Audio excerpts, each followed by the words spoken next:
All right, the recording started. Here we go. Welcome to our presentation on the impact of acetylcholine on the Drosophila circadian rhythm, presented to you by group c6.4. I'm going to move us up here. Let's get started. So first of all, we were going to outline our experiment a bit, just in rough detail before going into the specifics.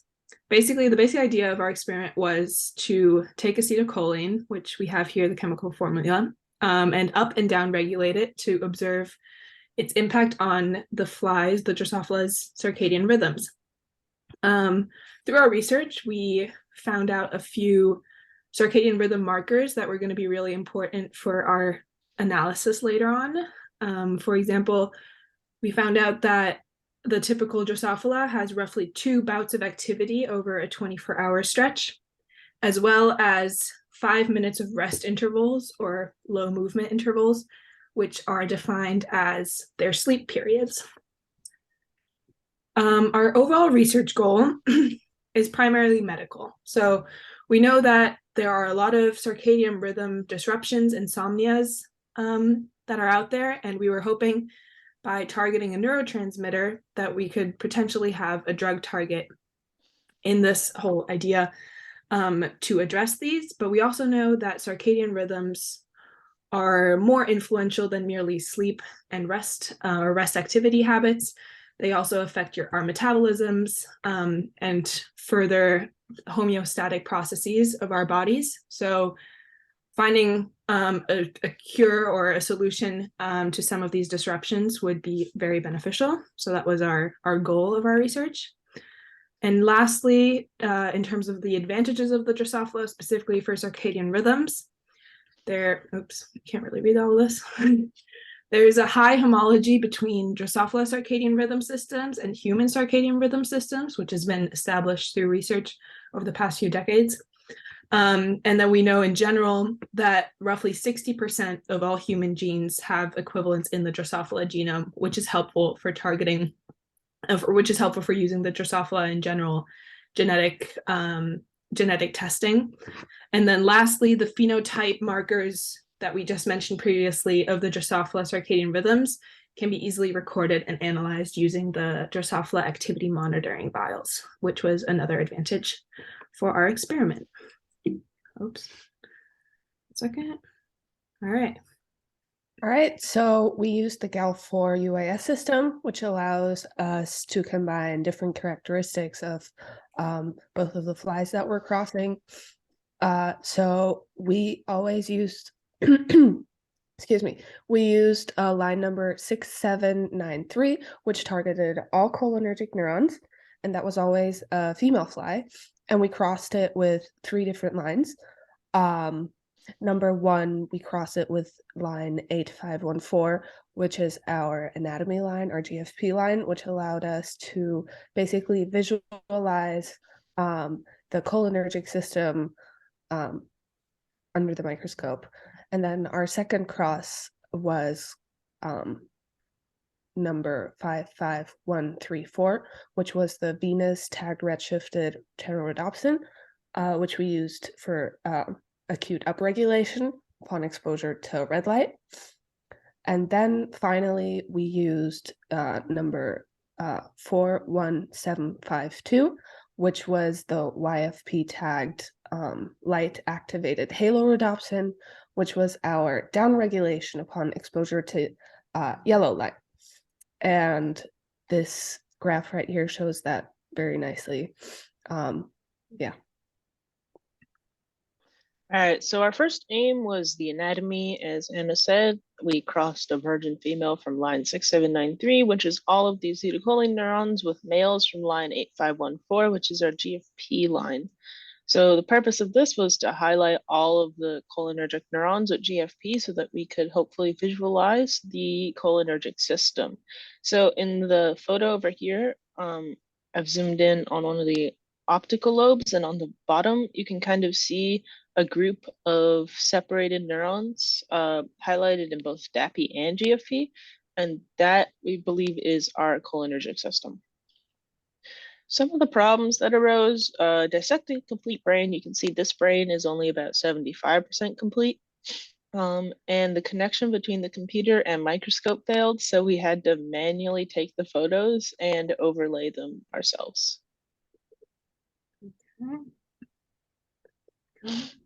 All right, so our second experiment focused on the upregulation of acetylcholine. So just some general things that I would like to mention.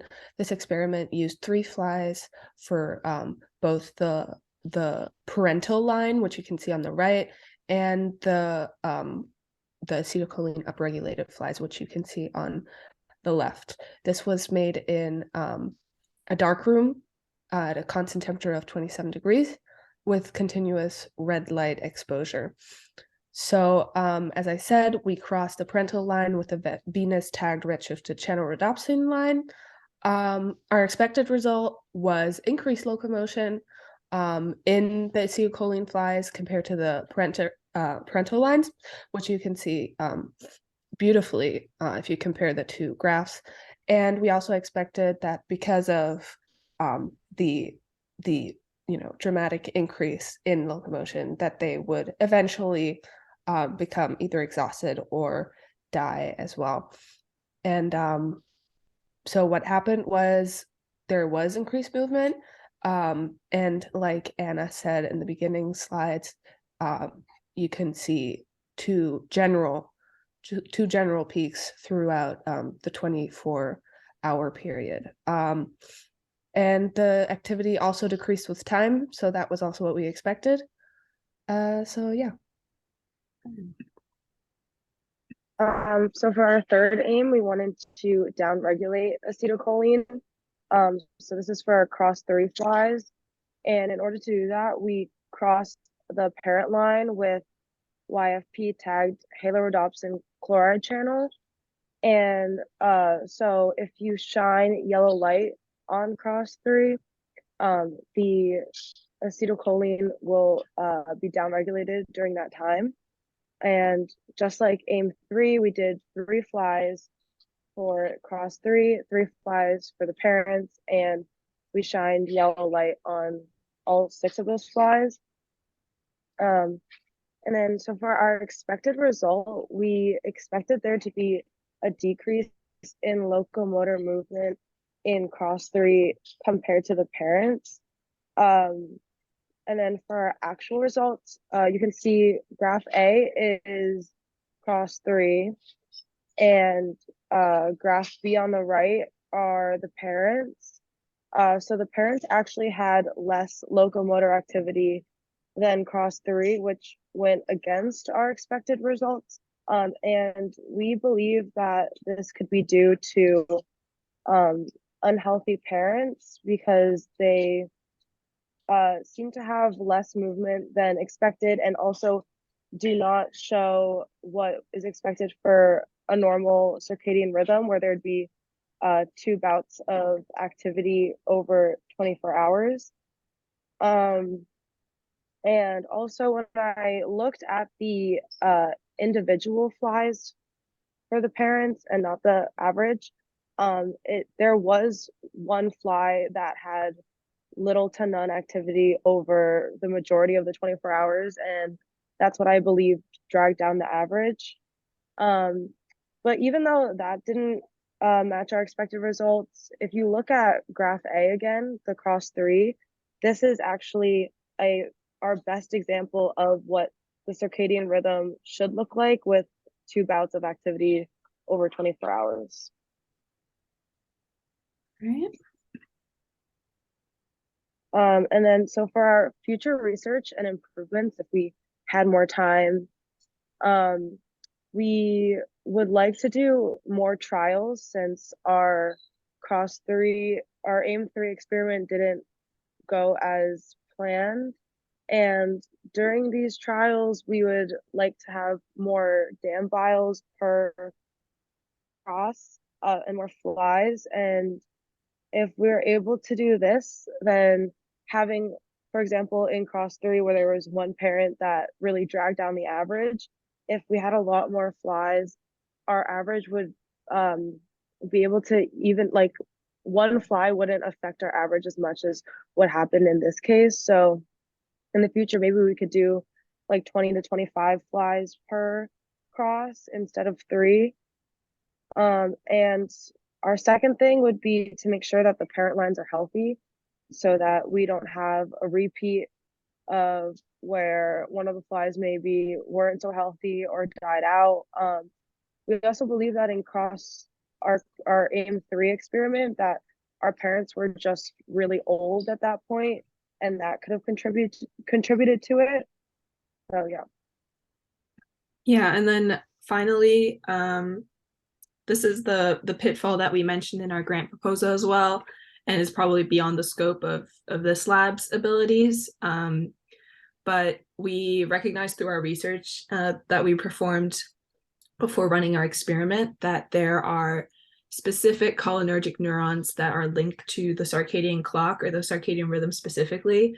And we think that up and down regulating acetylcholine only in those neurons would probably be more insightful for this whole experiment and analysis than what we did, which was up-regulate or down-regulate acetylcholine globally in the fly in the whole cholinergic system. Acetylcholine being an excitatory neurotransmitter also has impacts on muscle control and calcium influx, efflux into the neurons. So that could be a potential reasons why certain flies were moving more than others and less so because of circadian rhythm disruptions. So that is definitely something to keep in mind for future research. That is our presentation. Thank you very much for listening. And I will stop the recording if I know how. Wait. I know how to stop sharing. Okay, here we go. Stop recording.